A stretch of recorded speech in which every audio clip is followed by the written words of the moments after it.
Ryan Fitzpatrick through the years. My God, he looked younger than Zach Wilson when he was a rookie.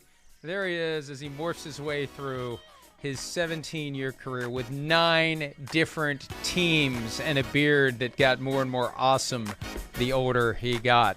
All right, Peter, best journeyman quarterbacks of all time. You're up. Give me Earl Morrell. Okay. Wow. Now, for people who don't remember Earl Morrell, he was a guy who backed up 2 Hall of Famers, Johnny Unitas and Bob Greasy, played in 2 Super Bowls, actually, was the winning quarterback. He relieved Johnny Unitas in the Super Bowl win over Dallas.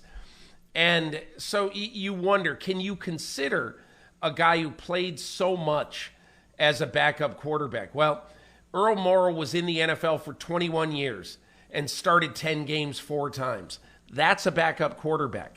So to me, he had a long career of being a trusted backup, and when he had to play, he played well. That's a good one. I like that one. The first guy I thought of, and look, Ryan Fitzpatrick is more recent, and he really does fit the definition of journeyman because he has journeyed everywhere. It's like that Johnny Cash song. But I got to go Steve Deberg. To me, that's the quintessential journeyman quarterback who just kept popping up and was good enough to stick around. Bunch of different teams, master of the play-action pass. And by the way, he had a little footnote to his career. He was out of football for 4 years and came back and played for a season with the Falcons in 1998, the year they went to the Super Bowl and lost to the Broncos. So Steve Deberg, around football forever, and always was there, always was good enough, but played for a bunch of different teams. Peter. I hate to talk like a man of a certain age, and it doesn't give me a lot of pleasure to take another old guy. But I just can't stay away from George Blanda. And the reason, and for people who don't really know the story of George Blanda, he had one of the most amazing careers in NFL history. His last year in the NFL, he was 48 years old.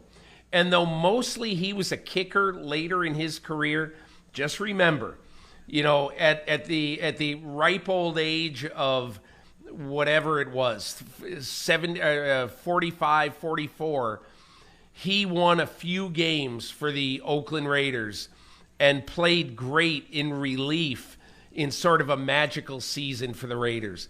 And to me, he defines even though he started a bunch of games early in his career, his last 15 years in the NFL were mostly as a backup quarterback. I'll go Vinnie Testaverde as my next one. Another guy from the 80s and 90s, and actually he made it all the way into the first decade of this century. 87 to 2007, a bunch of different teams. A major disappointment as the first overall pick of the Tampa Bay Buccaneers, coming out of Miami with the Heisman Trophy. But after he served his time with the Bucs, just like Steve Young did, you go somewhere else and you become a better quarterback. Not that he was ever great, but he was always pretty good, found his way onto the field, and up until 2007 when he came off the couch to play for the Panthers when they had an injury issue and he was well into his 40s by then, Vinnie Testaverde still around and still looks great today. We interviewed him at the Super Bowl a couple of years ago. And, but for the gray hair, he looks like he could put the helmet on and go out and play right now. The all-time great journeyman quarterbacks, we have dipped well into the past with our first 2 rounds. Round 3 is upon us. Peter, you are up. I'm going to take Nick Foles, and I'll take Nick Foles not because he had a long career as a backup quarterback. It's because he had an incredible career as a backup quarterback when he played and won the Super Bowl for the Philadelphia Eagles, and then he comes in the next year and plays great, another playoff run for the Eagles. So give me Foles. Yeah, I think that's absolutely a great pick, and he has been on a bunch of different teams, and he never gets it done as a starter, but he is great as a backup, and the Colts have him this year. I'm torn between Ryan Fitzpatrick and Josh McCown. Let's just go back 5 minutes and say it's the Ryan Fitzpatrick Memorial Best Journeyman Quarterback of All Time draft, so he gets some recognition. So then I can take Josh McCown, who actually played for 11 teams. Fitzpatrick played for 9, McCown played for 11, and it just felt like he was never going to stop. And he had a great run with the Bears when Jay Cutler was injured. He was the offensive player of the week, shredded the Cowboys defense on a Monday night, and it felt like McCown was finally going to bust through. But he's been around for a long time, and still potentially one of these days will be the head coach of the Houston Texans, Peter. Mike, you know, I was going to, in my last sentence on the show today, I was going to say, oh, you took the next coach of the Houston Texans. Nice pick. Hi, I'm Mike Tirico, and thanks for watching. Make sure to hit subscribe for the latest news and highlights from NBC Sports.